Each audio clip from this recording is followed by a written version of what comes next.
ibang balita, tiwala naman ang pamahalaan na magpapatuloy ang magandang takbo ng industriya ng turismo sa bansa. Nitong nakalipas na taon, umabot sa 4.6 million ang tourist arrivals sa bansa at inaasahang tataas pa taon. Indikasyon lamang ito ng reformang ipinatutupad ng Administrasyong Aquino. Tunay ngang malaki ang naitutulong ng maunlad na turismo sa paglago ng ating ekonomiya. Narito ang huling bahagi ng special report ni Haji Kaamino.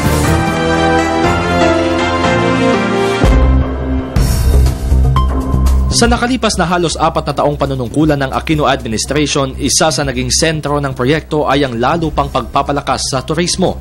Kaya naman naatasang mamuno sa Department of Tourism ang advertising executive na si Secretary Ramon Jimenez. Matapos ilunsad ang popular na slogan na "It's more fun in the Philippines", unti-unting tumaas ang bilang ng international tourist arrivals base sa datos ng Department of Tourism. Noong 2010, 3.520 million arrivals ang naitala ng DOT.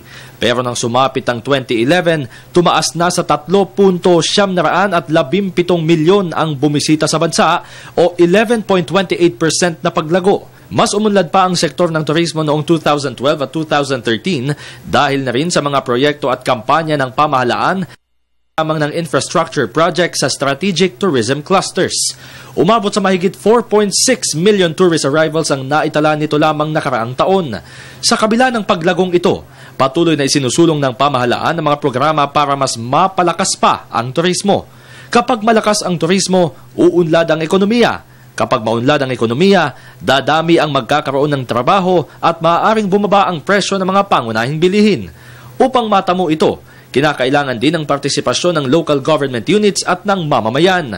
Kapag lahat ay nagsama-sama at nagtulong-tulong, maaabot ang target na 7.88 million international tourist arrivals sa taong 2024. Malagong turismo, maunlad na ekonomiya, at pamumuhay ng mga Pilipino. Sa ganitong klaseng resulta, tunay na nga nating masasabing it's really more fun in the Philippines. Para sa Telebisyon ng Bayan, Haji Kaamino.